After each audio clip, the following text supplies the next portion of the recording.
I have come here to chew bubblegum and kick ass. And I'm all out of bubblegum. This is the Virtual Real Estate Investor Podcast with Vincent Polisi. Buckle your seatbelt and prepare to learn how to legally make six figures investing in real estate with no money, no credit check, and nothing but a computer and internet connection. Learn how you too can begin generating buyers and sellers for free today, and why you're only 2 calls away from making a $10,000 or more payday while never leaving the comfort of your home.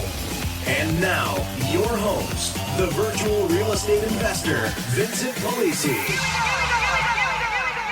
All right, guys, here we go. This is the total disruption episode that has long been promised. It is the episode with the interview from best-selling author and CEO of a $500 million corporation, Mr. J. Alan Samit. Now, let me give you a little bit of background here. When I first started the podcast, there was never any intention of ever doing what everybody else does, which is typically the guru interview circuit, where they all interview each other and then try to peddle and shill each other's courses. Didn't want to have anything to do with that. Didn't want any part of that. So I never had any intention of interviewing anybody for this podcast. So the question then becomes, if that's the case, why then did I interview J. Alan Samit, and why am I so happy and excited to present that interview here to you and introduce you to Jay so that your brain can be expanded to the next level like mine was after reading his book? And the answer to the question is simply this. Believe it or not, Jay actually reached out to me on Facebook and asked if he could come on the podcast. And once you understand who he is and what his credentials are, like I was when that happened, I had to look at it again to make sure I read it correctly. And I was like, did that just happen? I mean, seriously, when a guy like this approaches you publicly and asks if he can come on your podcast, you don't say no. It would be like bumping into Randy Jackson and not getting his autograph. I mean, you're not going to not get Randy Jackson's autograph, right? Do you want to see something super cool that only 3 people have ever seen in their lifetimes? Okay, open your eyes. Whoa. See that black smudge right there on the blade? Yeah? Look at it closely. Pretty recognizable signature. No. Randy Jackson from American Idol. Why do you have Randy Jackson's autograph on a martial arts weapon? Because I bumped into him and all I had on me was this samurai sword, and you're not going to not get Randy Jackson's autograph, right? I would have done the exact same thing. Now, do you want to see something really cool? Of course. Turn off the lights.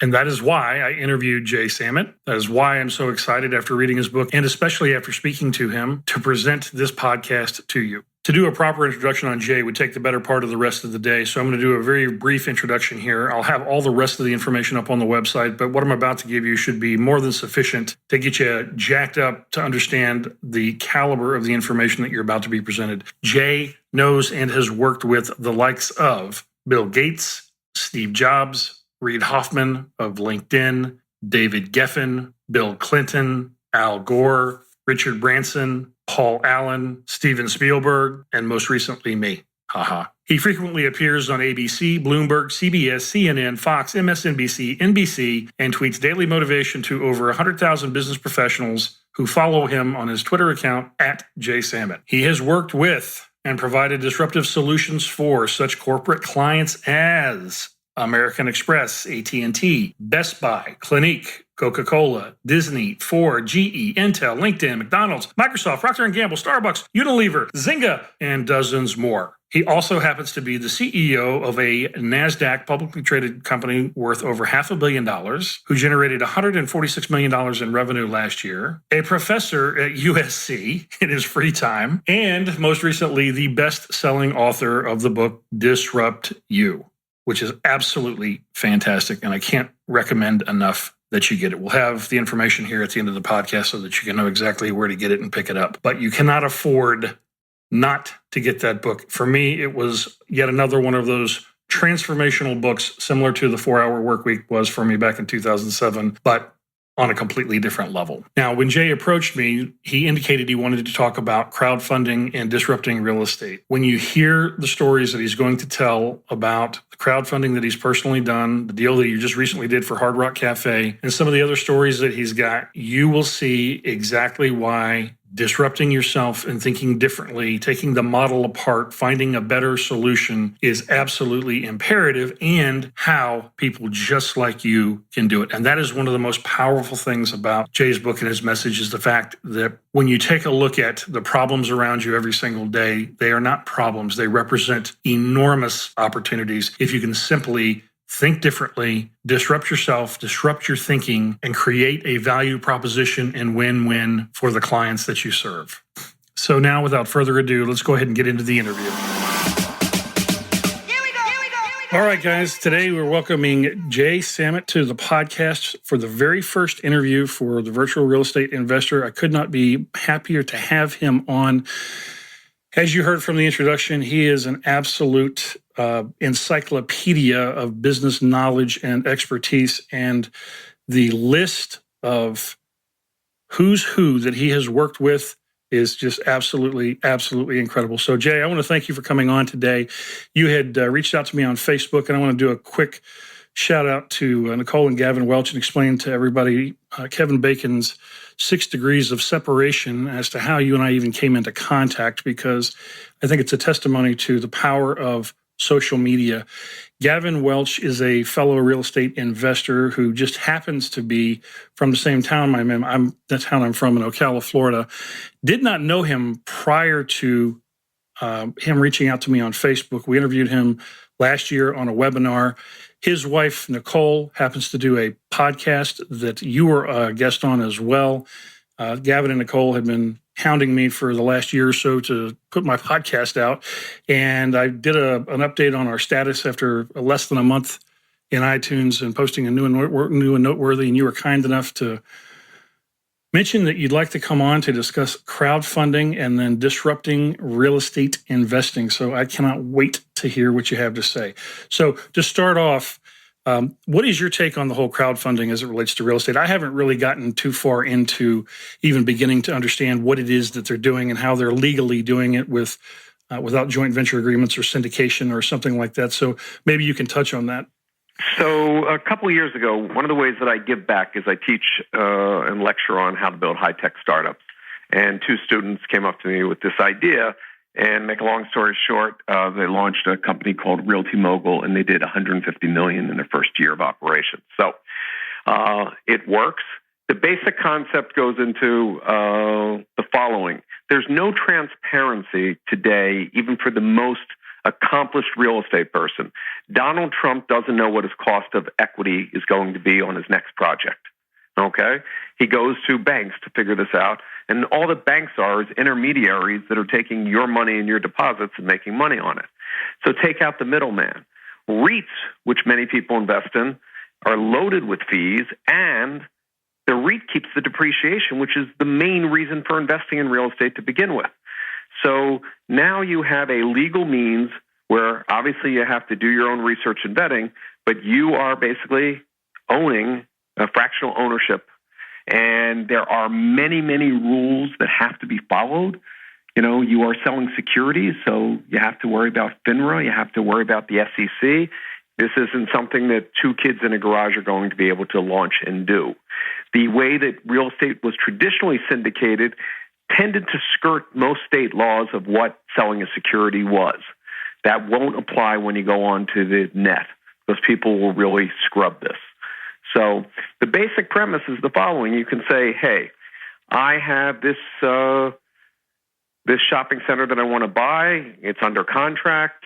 Here's the comps. Here's what the cap rate is. Here's the leases. Here's all these third-party diligence things that you can look at. And you, the investor, I'm willing to give you this return or this guarantee or this interest rate or whatever. And you've cut out tons and tons of points and fees that it normally costs the developer to either raise his capital or you, the investor, to invest in something. So it's really taking a $14 trillion industry and applying big data and transparency. So let me ask you this then, because you mentioned the SEC, and I know there was they did something last year, and I don't have it right in front of me, where they had released or relaxed the guidelines on what on the Jobs Act, yes. So yes. So prior to that, your Kickstarters and your Indiegogos and your other crowdfunding were basically crowdfunding for trinkets. So if you invest in this new luggage that's being invented, you get a piece of luggage. If you invest twice as much, you get a signed piece of luggage. 3 times as much, we'll deliver it to your house and kiss you. But what you don't get is any equity in the company. So when a virtual reality company decided to come up with their, approach on this, they went up, crowdfunded, and when Facebook bought that company for billions of dollars, those people that funded it didn't get anything. In the new relaxed rules, and I'm not a lawyer, so don't follow me for legal advice, there is a set of bookmarks that the government has said that as long as you're only raising so much money and putting so much at risk, here's what you can do. For the larger crowdfunding and the one that I was involved in, it could only take money from accredited investors. And an accredited investor is a legal definition of how much you have in net assets and how much you make per year. Right. And some of these sites require your CPA, your accountant, to verify that you are in fact an accredited investor. Others will trust you. I'd be doing air quotes if I was there. So there's a wide range. So from when the first crowdfunding sites went up, they bloomed like daisies in summer. Some are ethical, some buyer beware, just like anything. Some are experienced real estate companies saying, we're going to just do this with our own projects. And we have a history, and there's a company that came out of Latin America that expanded into doing stuff in New York that way. And others are platforms that are allowing trusted developers, and then others are, the eBay of life where they're just letting people put up, and it's a complete buyer beware. I will recall that I saw one that put the FDIC logo on their homepage, the symbol of that your bank account is secured and guaranteed by the government, which has nothing to do with the price of tea in China or any property that they were selling. So again, buyer beware. Not in investing. Yeah, exactly. Not in investing for sure. So let me ask you this then, because the reason I'm asking this, we looked at a project last year for bridge or mezzanine funding that didn't fall under the SEC guidelines where we could raise capital, but as long as the term was a specific period of time, we didn't fall under having to classify it as a security and jump through all of those. When these investors that are doing the crowdfunding, you're saying that they're getting equity, so they're actually, their investment is collateralized with the property, so they're getting equity and depreciation from a tax standpoint? Yeah, so again, different sites do it differently, but the ones that I would recommend and the ones that seem to be the most fair to the investor is what you're really doing is setting up a single-purpose legal company that owns a property. So let's pretend that it owns this 100-unit apartment building, okay? So it's not like the old ones where you own apartment 14. You and the other shareholders own a company that just owns that property. So you get your fractional participation in the depreciation, okay? And you have your percentage ownership. The promoter who put the thing up has their ownership, and you can then decide when it sells, at what point it sells, who controls when it sells, and what happens. The fine print to beware of is the capital call. You can't have a crowdfunding situation. What happens, let's say it's instead of an apartment building, we're going to build a 100-unit apartment building.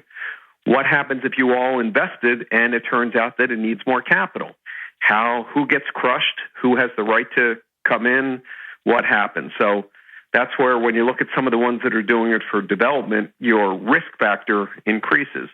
Whereas in other cases, it's a steady state property that may be in a secondary or tertiary market that just can't get the big institutions to care about structuring the deal.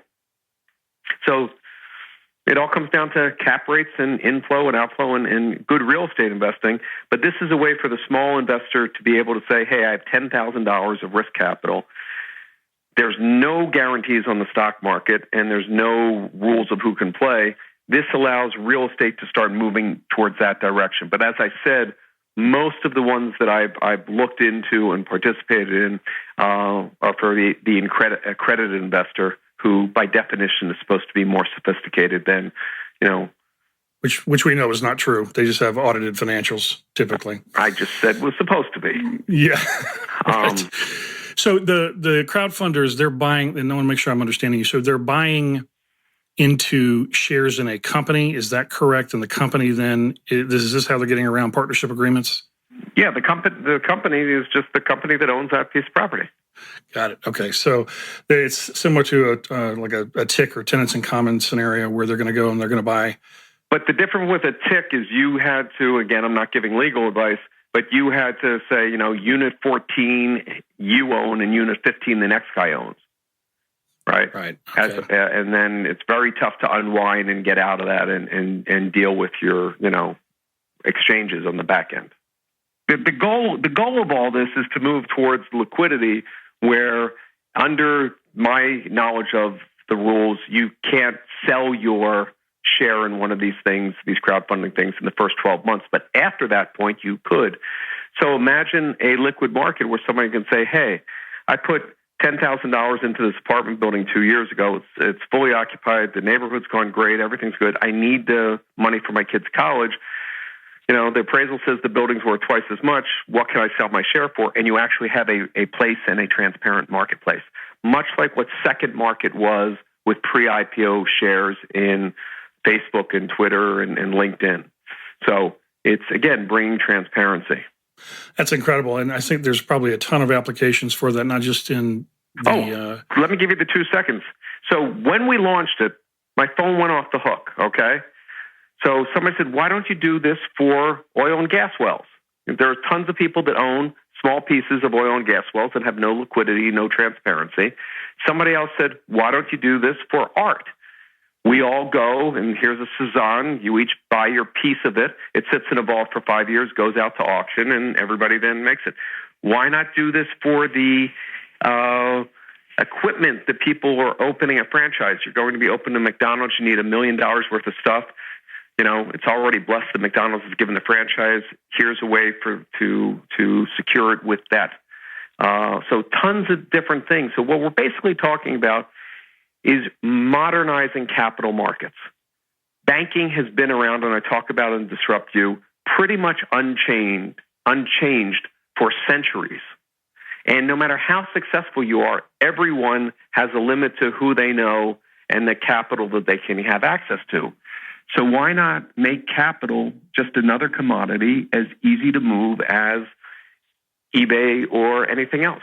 Yeah, and the only answer to that is governmental regulation coming in to prevent it by the lobbyists. That's the only thing that I could say. To prevent the flim-flam artists from fleecing people. Well, sure. But as you get into blockchain and Bitcoin and digital currency, more and more transactions become borderless, seamless, transparent. And the layers of middlemen that make up so much of the financial backbone of this country, they're not adding any value. They're not creating any jobs. They're not building anything. They are a tax on the entrepreneur. Yeah, it's arbitrage. Basically, they're coming in as the middleman and getting a product at one price and reselling it at another one. And right. So technology has made everything else more efficient.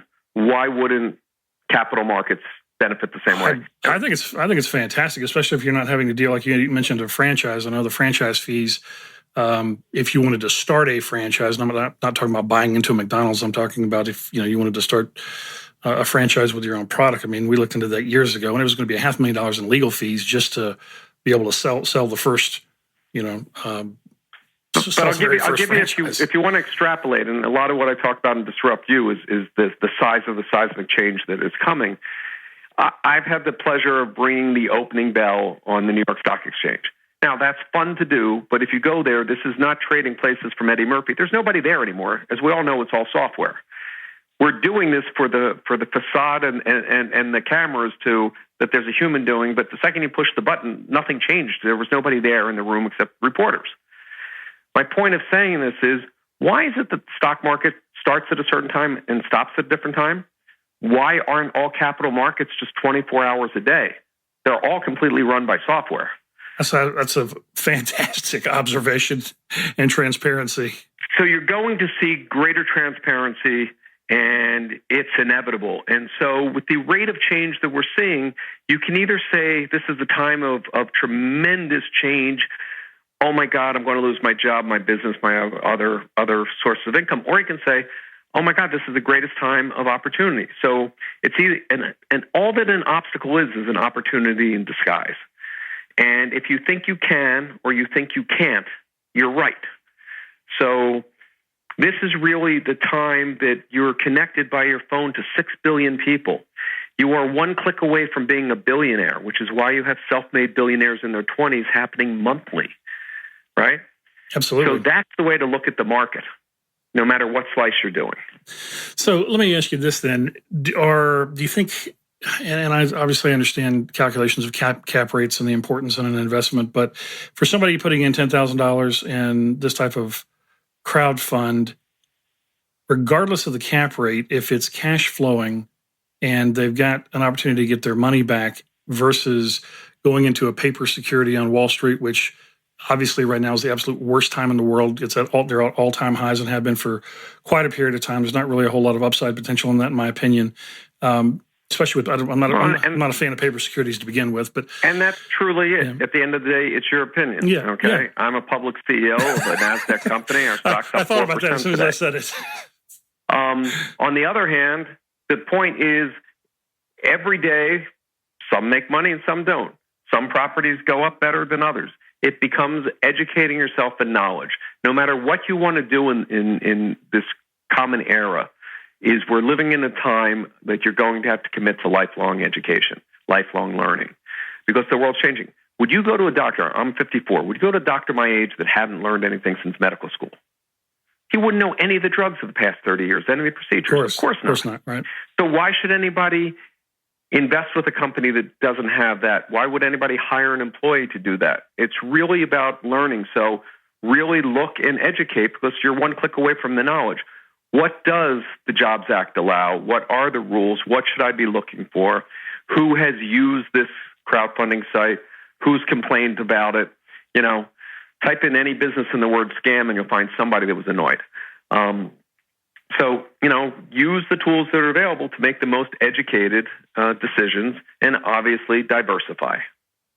Well, I can see where this would be absolutely huge in real estate investing on a number of different levels, even because, you know, there's a ton of what are called rehabbers or fix and flippers out there that make absolutely fantastic returns on their income, but they're having a really hard time with all of the increased layering of guidelines to get the rehab loans that they need. These are generally quick turns, 3 or 4 months, and they're turning the money over. Yeah, but now you're modernizing the hard money guys. Right, absolutely. Yeah. Well, I mean, look at what they're doing, though. I mean, you talk about hard money. It's almost like going to a loan shark. Yeah, exactly. That's exactly what I was thinking. With, you know, all the points they're charging, and with the interest rates and prepayment penalties and things like that, and they switched all of them, or a majority of them switched over to commercial loans so they can circumvent all of the individual lending guidelines and regulations that they have to have for licensing. So where crowdfunding of real estate came out of was the same frustration, but on a different asset class, one that's $1 trillion and is used to be the largest debt class, but credit card debt. So you have credit card debt. Your only choice was to switch to another credit card. And that's kind of a rigged game when there's only so many large banks that are all basically setting their rates the same. So companies like Prosper and others came up with the idea of, we'll put up your profile, your name. So I'm Jay Samit. I'm a firefighter. I've worked at the same fire company for 30 years. Here's what I make. I'm paying 32% on my credit card, and I gladly pay you 8%. And you go, wow, that seems like a safe bet.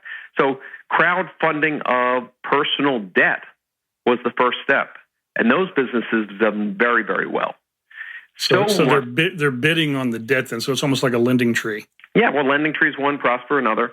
So that's the same concept. And what happened is that's now been hijacked by the algorithms and the big banks that have figured out how to swoop in mass and buy the lowest risk paper at the lowest cost.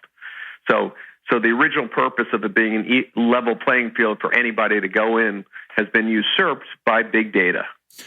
You know, obviously there's a ton of money sitting on the sidelines right now. There's, you know, what we call too many dollars chasing too few deals, especially with negative interest rates, which is essentially where we're at now. Well, there's never been more capital available across the board for all sectors. The amount that venture capital has put into the market this year is twice any year in the history of venture capital. And what do you attribute that to? There's a lot of cash. Yeah. So we've had $1 trillion of cash leave China. We've had a ton of money leave Russia and Ukraine. And in the real estate sector, what has happened is for most of the world that doesn't understand tech and startups and risk, generational wealth has traditionally been made from real estate.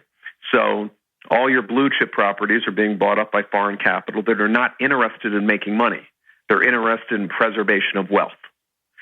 So if you look at China from a communist country, from when you've been allowed to own private property and buy real estate, no one has ever lost a dime because the market just kept on going up and up. And it has reached a point where there are empty cities that they've built and saturation.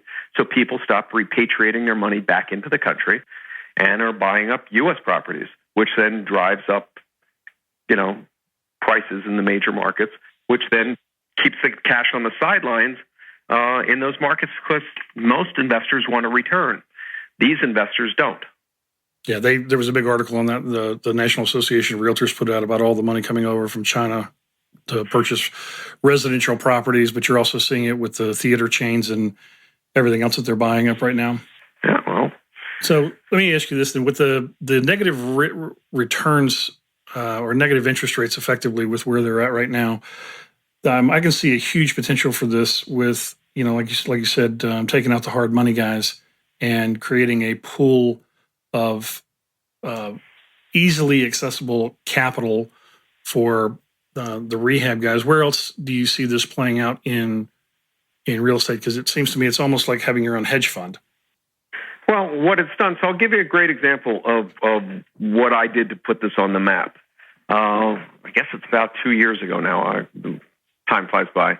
I did a crowdfunding of a Hard Rock hotel in Palm Springs. So here's a national chain, and here is, a well-known flagged hotel. And they looked at it and we said, how can we do this more than just what you and I have been discussing, another financial transaction that is no different than any other financial transaction?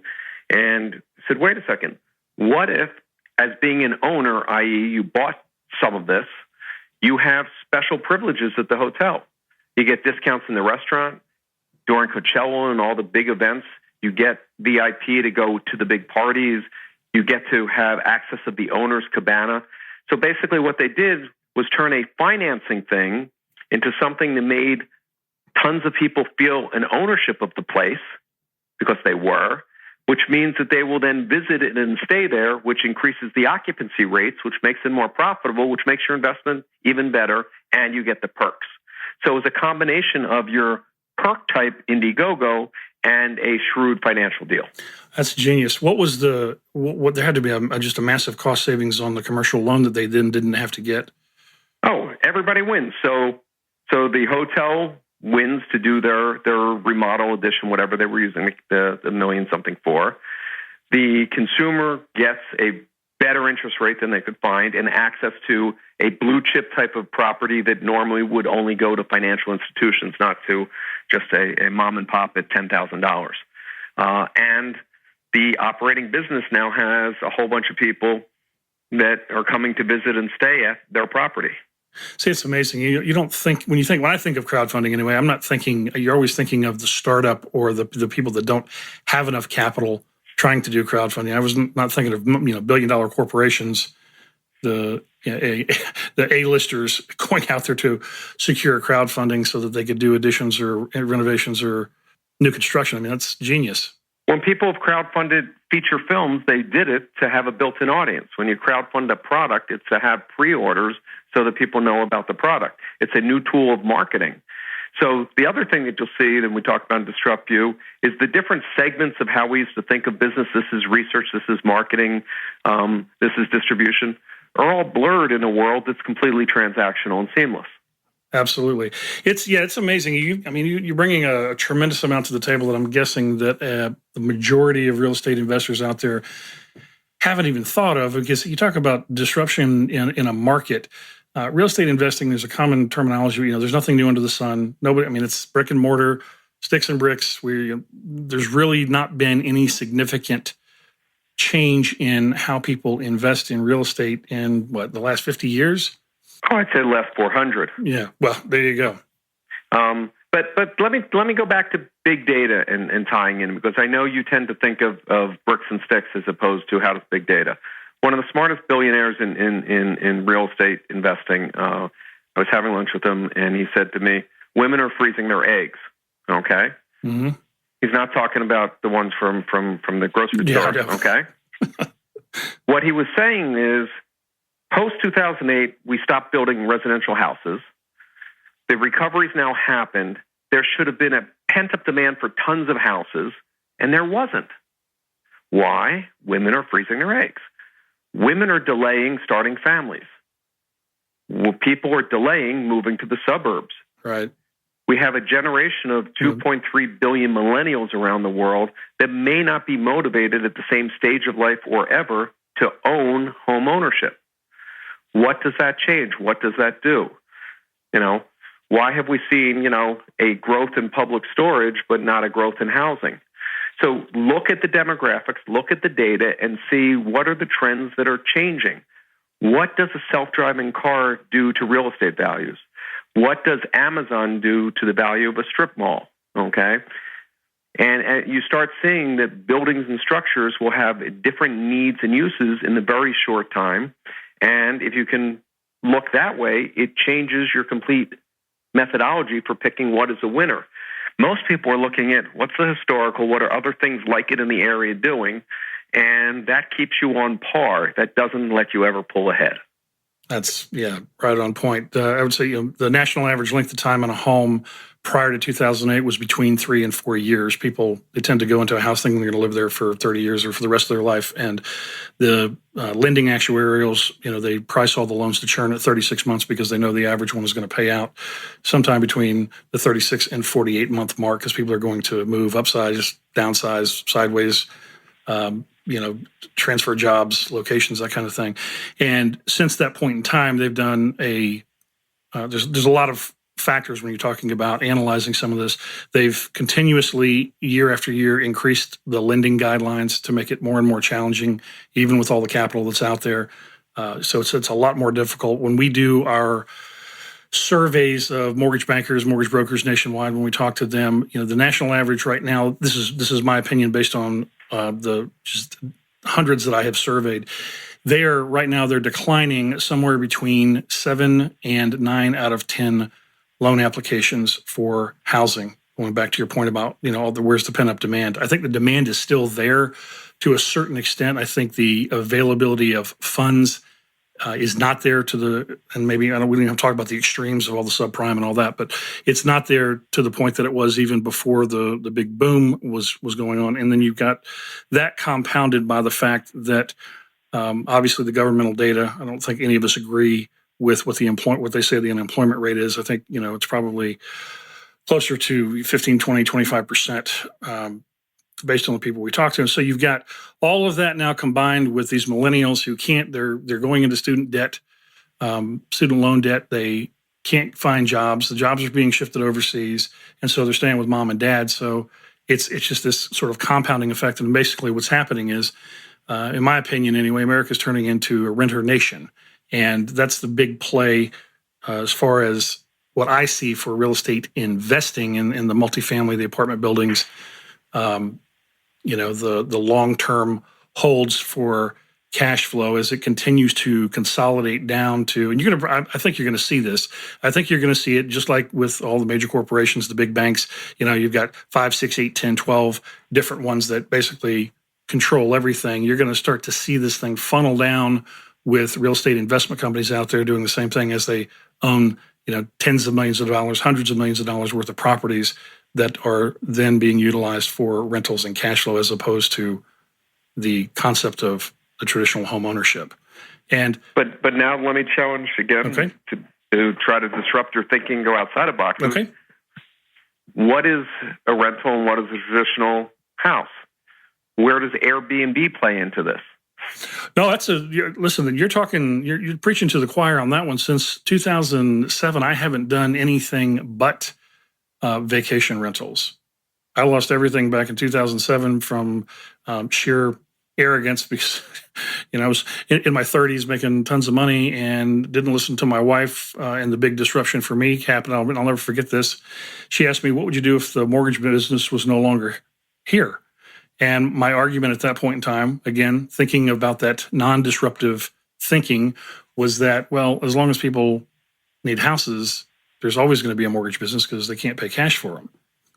And boy, was I wrong, and never forget what it was like when they turned that lending faucet off, because we went from 6 figures a month to 0 overnight and got a real big wake-up call. And since that point in time, when I analyzed it anyway, and looking at completely altering the model for my own business and lifestyle, I didn't want, we were doing, I don't know, it was $33,000 a month in Class A office space, and all the employees and all the brick and mortar and all the utilities and copy machines and all the other stuff that goes along with that.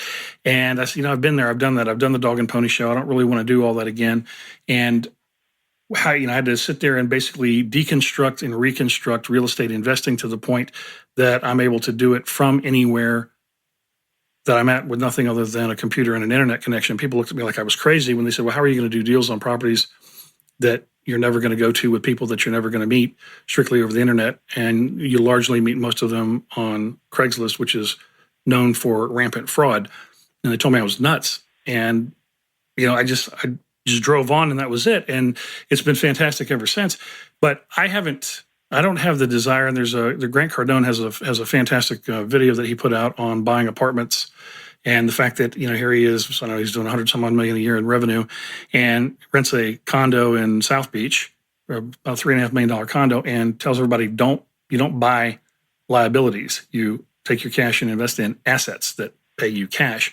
And that's a hard argument to really overcome when you're looking at the concept of home ownership, which, you never really own the home anyway, the way that people think you do, especially with the property taxes and the ongoing maintenance and expense, and you're listed as a tenant anyway. It's not as a homeowner, but Airbnb is beautifully positioned. People are going to be a lot more transient and moving around, and it creates a greater degree of flexibility, similar to the concept of the portable mortgage that they tried to get out years ago. But I think their success is indicative of a great many things. They're just perfectly positioned for that. So I'll tell you a funny story when you talk about disrupting in real estate. So in the early 1 or 2 years after, we did the first internet auction and eBay was just catching on, I was having dinner with a billionaire, famous Chinese guy from manufacturing. And he really wanted to try to understand what we're doing on the internet. And this is, 15 years ago or so, almost 20 years ago. And so I explained, that I travel the world and I do stuff all over the place. My kids were little back then, and I would buy buildings for them, like when the Empire State Building, the Statue of Liberty, the Sears Tower, that type of stuff, and bring them back to my kid. But now with eBay, I can go on eBay and buy them from anywhere. And so this guy goes to me, goes, oh, we've got a factory in Shanghai we want to get rid of. We should put that on eBay. And I laughed because he didn't understand that my buildings were 6 inches tall. And now I laugh because he was right. Today, people do sell properties that way. It's amazing. I'm telling you, I've got properties I own that are in states I've never been to, that I probably never will go to, bought and sold to people I've never met and never will. And it's the power of the internet. And that goes back to what you mentioned about the New York Stock Exchange and NASDAQ. Why is it not 24/7? Because the internet, it's a 24/7 global cash register. Right, and money will now move, and Bitcoin will now move more seamlessly, and you're going to see lots of new opportunities. But it's about educating yourself and being aware how quickly the world is changing. The business that you used to do has completely been replaced by software. Quicken Loans processes more than anybody with people with no skill sets, just responding to a script on a screen. Those people could be sitting in India. They could be sitting anywhere in the world. They'll be replaced by that you don't need the people, that you can have a Siri-like voice that can answer questions and understand. Oh yeah, it was a commodity even when I was in it. It's not any different than the realtors. But now let me take it to the next level that most people are missing. The most innovative thing about Uber is not that they have aggregated 1 million drivers without buying any cars, okay, and that they're the largest taxi company without having any overhead, so to speak, but that there's 1 million people that applied for a job, got a job, do their job, and get paid, and yet have never spoken to or met their supervisor. They report to a piece of software. They work for Skynet. They have no upward mobility. They've met no one else in the company. This will happen to virtually every industry, and people don't realize that. I have already actually done that in another business that I've got. I have people that work for me all over the United States that I've never met that do stuff. It's very similar to the courier work. I do talk to them. That is correct. Yeah, I do. But I'm talking about this has been the first completely automated hiring of 1 million people with no human interaction. And so they fill out a form on a website, and then what happens? They get a notice on their smartphone. If somebody wants to get picked up 3 blocks from here, they click, they go, boom, they pick up. Fantastic. It's that simple. Money goes into their account. Much like with eBay, the passenger rates the quality of the driver, and the driver rates the quality of the passenger. So it's you're not going to get in a car if somebody doesn't have a good rating, and they're not going to come pick you up in the middle of the night if you've got a crappy rating. So trust and transparency, big data. So the Internet of Things, big data, mobile, social, all of these are important to figuring out real estate and to figuring out any business decision. So let me ask you this, and this is somebody asked this question on the Facebook post I did today, and I'm going to ask it in 2 different ways. If you were starting over today, no money, didn't have your contact base that you've got right now, what would you do, number 1? And then number 2, for the people that are listening to this that are, I've got people that are, making mid 6 figures, but that are working what I call slave jobs that, they want out, they want freedom, they want to be entrepreneurs. They're stuck sort of in that comfort zone. And then you've got them all the way down to $35,000 a year, which it's hard to conceive somebody being able to live on that in the United States these days. But for those people, what would you suggest to them to break free? Obviously, education is one, but if you can address those 2, I think that'd be really valuable. So the only thing that you need to create $1 billion company is 2 very simple things: the big idea and perseverance. Okay? Everything else can be hired. You don't have to know how to write a line of code. You don't have to know any of that. So the real question is, how can you come up with something that is a bulletproof, good business idea? Or maybe you have what I call a half idea, something that you kind of think would work, but you don't know how to get there and how to do it. That's the whole genesis of the 300 pages in the book, Disrupt You. A simple exercise. If I was starting today, first of all, anybody today can make contacts in lightning speed compared to the decades it took me. Why? You can search out and find people that are willing and happy to mentor you on LinkedIn. You can find experts in any field and any knowledge that you can just one click start a conversation.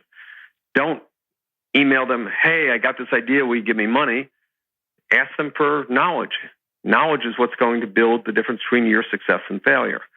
Putting together that advisory board, putting together, those people that can help you achieve that dream. I had a reader that came to me with an idea that, was so brilliant, I'm connecting him and turning it into a business. I wanted to see his business happen because it was such a great idea. So the best way to start deal flow is, do you have any problems in your life? All that being successful is solving problems for others. Okay? Yep, I love that. And so do the simple exercise. Write down 3 problems that you have today. Today I was stuck in traffic, But do this every day for a month, because as the month goes on, you're going to have to look at things that you didn't look at as problems. You looked at them, that's the way the world is. The world doesn't change. I'll give you another example. Oh, I forgot to take my medicine at lunch. That's a problem. So now at the end of the month, you have 90 ideas and which ones affect the most people. And now let me give you 2 follow-ups. The genius of 2 guys who were stuck in traffic in Tel Aviv realized that the phone company knew where their phone was because they could get a phone call. So if the phone could tell one car to go left and the other go right, they could cut traffic in half. That was Waze turned into $1 billion business without ever selling a single copy or raising a dime. Okay? The pill one, a guy just took one of these cheap Happy Meal watches, put it on the lid of a pill bottle, got a patent that every time you close the lid, it starts the countdown clock. Did I remember to take my pill at lunch? Oh, it's been 4 hours since I've opened the jar. No, I didn't. The efficacy of using drugs will save billions of dollars to taxpayers, insurance companies, and all of us, and have people live happier, healthier lives. So not only is he becoming a multimillionaire off of that very simple concept, but there's now legislation moving through Congress to mandate these bottles because people will end up using less of the medical system if they get healthy faster. Wow. And the difference between his product and today's is 6 cents. Wow. That is... So if you don't have any problems in your life, congratulations, you're not going to be successful, okay? All right? Well, I'm going to be a multi-billionaire then, apparently. But, so Airbnb, do you know where that started? I do Guys not. Couldn't pay their rent. They weren't even making their $35,000, but they lived in San Francisco. They couldn't make their rent, but they knew there was a big convention coming in town. Hotels were full, so they got some air mattresses and said, we'll rent you a mattress to sleep in our place tonight. It's cheaper than that.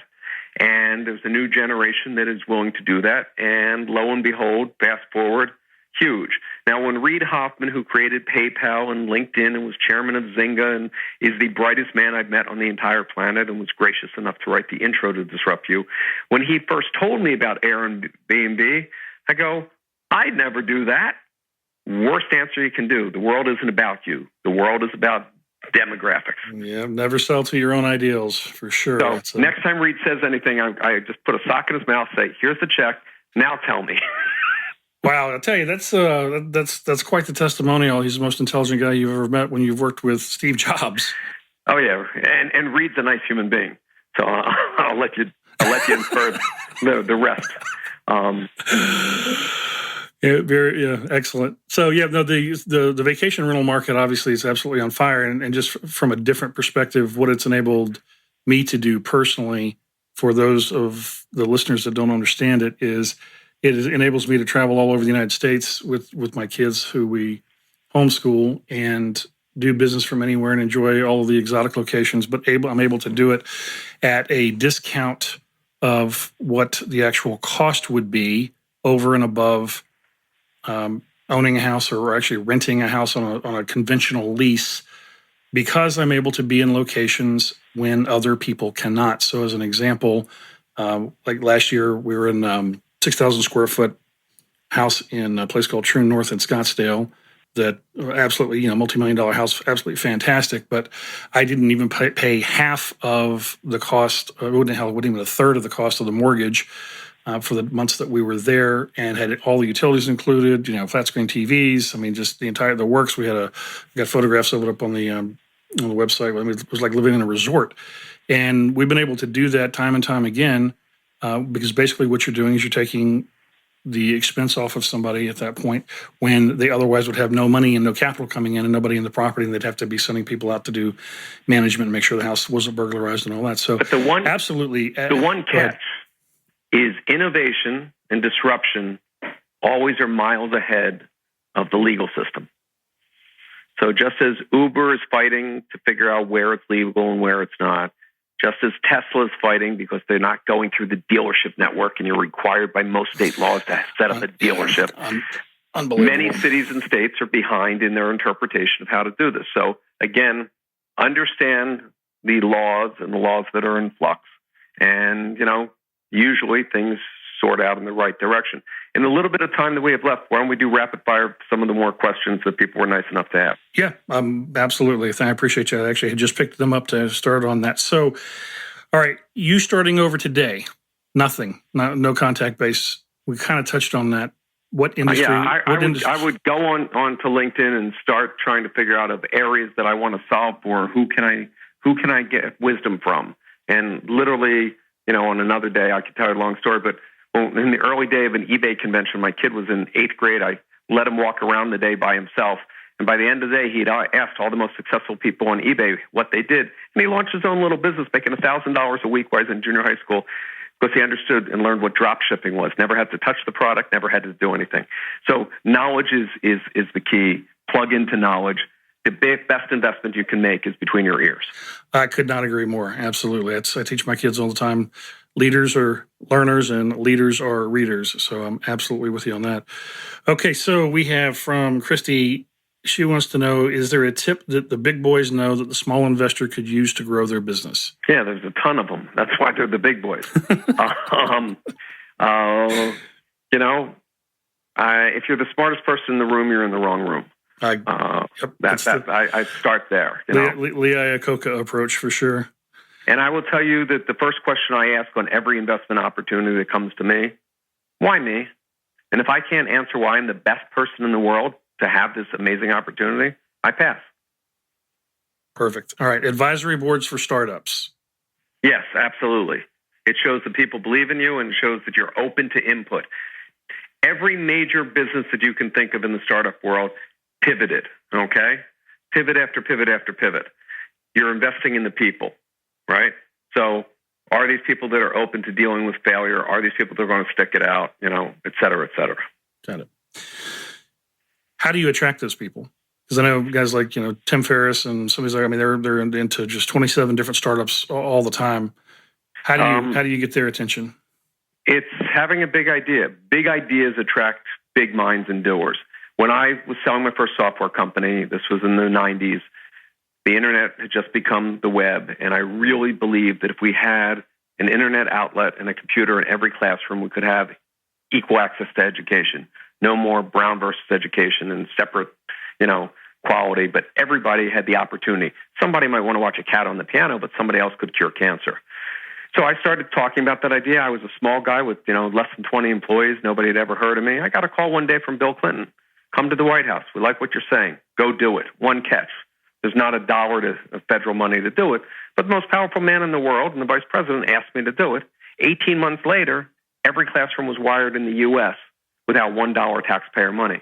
Now, you talk about attracting big ideas, get big people.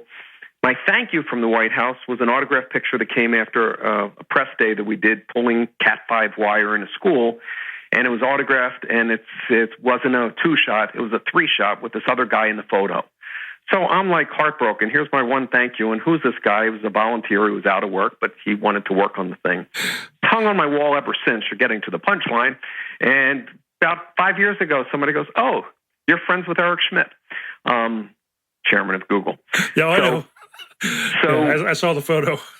So the whole point is, whatever your big idea is, you will attract big minds. When I think of some of the people that I've worked with, they weren't household names when we were all sitting there like goofballs with a crazy idea. Okay, given what you just mentioned about your son and the $1,000 a week eBay business, which is probably about the median income for a majority of the United States, is he going to college? Or, may already have. Is he going to college? Did he go to college? If so, why? If not, why not? He went to, I'll brag, I love my sons. He went to Princeton. He went overseas to get fluent in Chinese and Japanese, and he got his MBA at Harvard. He's now an executive for Fox. And there is a great value to learning. Should everybody be going into debt? We have a generation coming out that all have a mortgage but don't have a house. No. So it's really, make sure that what you're paying for is what you're worth. I would be hard-pressed to find a situation or an economy where somebody with a Harvard MBA and a Princeton undergrad can't get a job. Okay, then there it is. There's the answer. I'm shocked on the one hand, and not shocked on the other hand, given your entrepreneurial background. Now, the flip side, I will tell you, I teach a college course on how to get build a high-tech startup, and I've gotten in trouble twice. Once, it's standing room only at USC. The place is packed. It's a great class, great energy. But the administration said, all those people aren't students. Word got out about your class, and I'm like, that isn't my problem. You guys pay me $8 to teach a class, and it costs me $10 to park. Somebody wants knowledge. I'm there to give back, okay? If you want to charge them $6,000 of credit, that's your business model to enforce it. The second place I get in is if a student has a great idea and they come to me, should I drop out and pursue this? And I go and raise them their money. it doesn't work good for the university's graduation rate. Conflict of interest, huh? Got to be careful. Never. Students' interest is what I always put first. Perfect. Okay. All right. So continuing on then, what are the main factors that you look for when you're looking to invest in a startup business? Obviously, big idea. We covered that. Beyond that, but the team. It all comes down to the team. So the team is so important. I'll give you, 2 seconds. When broadband came out, 3 guys sat down and said, "Oh my God, we're going to kill it in dating. Every dating site's just a still picture. We're going to put up videos. You can hear the voice. You can see what they sound like, their personality." They rushed out. They spent their money. They built the site, and it landed like a turd. Nobody wanted to date these losers. But then they looked at the data, and the data said, nobody's dating these people, but everybody's sending to look at these videos because they want to, laugh at these people. So they changed Tune In, Hook Up, and they renamed it YouTube. So the point is you want to look for somebody that is willing to admit when they're wrong, willing to change, willing to learn. It's all about knowing the difference between failing and failure. Failing is learning what doesn't work. Failure is throwing in the towel. You've got a lot of those great examples in the book that should really be eye-openers to a lot of people to think a little bit differently. So maybe you touched on this, and this may be the part of the introduction to the book, but the greatest challenge that you've experienced, was that the dyslexia and what you had to endure? Well, I look at it as the greatest gift I've ever been given, and so you already read and know that. But yeah, when you're told you're stupid at 4, right? When the world's already at 44, it doesn't matter. When it's already written you off, God bless that I came from loving parents. And they believed that there was something in me, and eventually I figured it out. Greatest obstacle is my back's filled with tons of scars. I'm not the guy writing a book saying, "Look at me, I'm flawless, I'm a genius." I'm saying I'm an average guy. I lose more than I win, but I go to bat so often that I look like I'm Babe Ruth. Exactly. So it's really about having that attitude.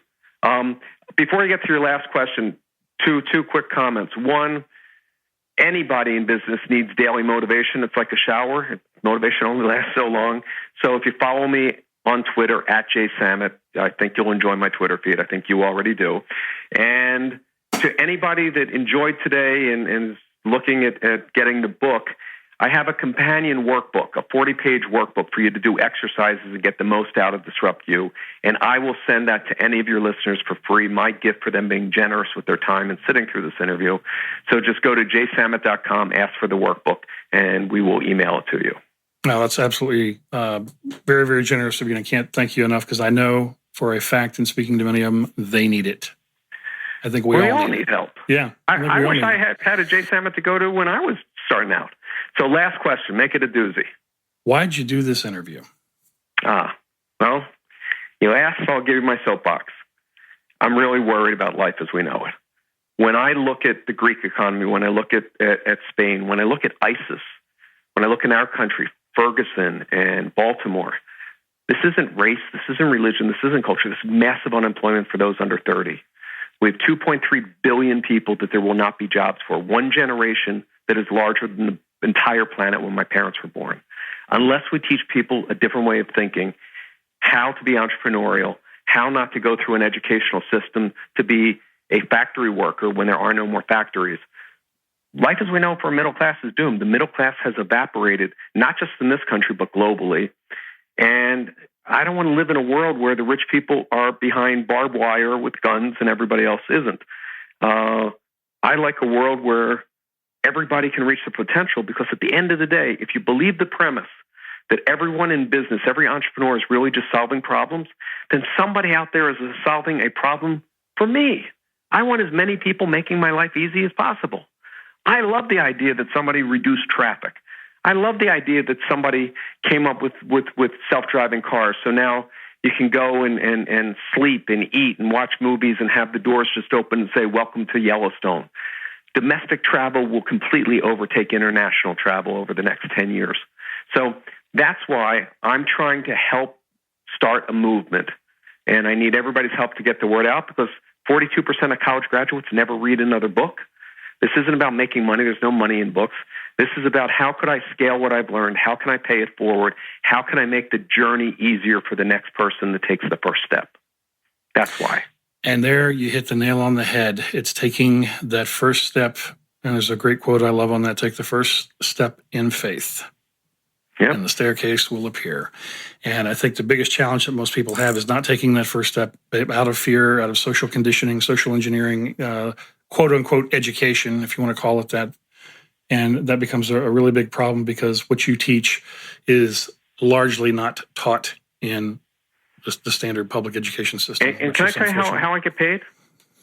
Absolutely, not a day doesn't go by that somebody doesn't send me an email, send me an Instagram, show me a picture of the book from Tangiers. I've heard from over 100 countries that something in it, whether I deserve it or not, gave them the idea that day to push through a wall that they hit, to turn their business around, to make something happen. And these are people I will never get to meet. But it overwhelms me with joy and pride that I'm able to take something that I've learned in my half a century and make the world better. Be the change that you want to see in the world. And I think you're a shining example of that for sure. Thank you, my friend. Have a great day, and thank you for this opportunity. I can't thank you enough for the time, Jay. Thank you. Have a wonderful day. Bye. Bye-bye. Thank you for listening to the Virtual Real Estate Investor Podcast with Vincent Polisi. If you found any value in this podcast, please use our Give to Get method and take a moment to give us a 5-star rating in iTunes and your favorite podcast service so we can keep giving you excellent episodes of real content you can use to profit today.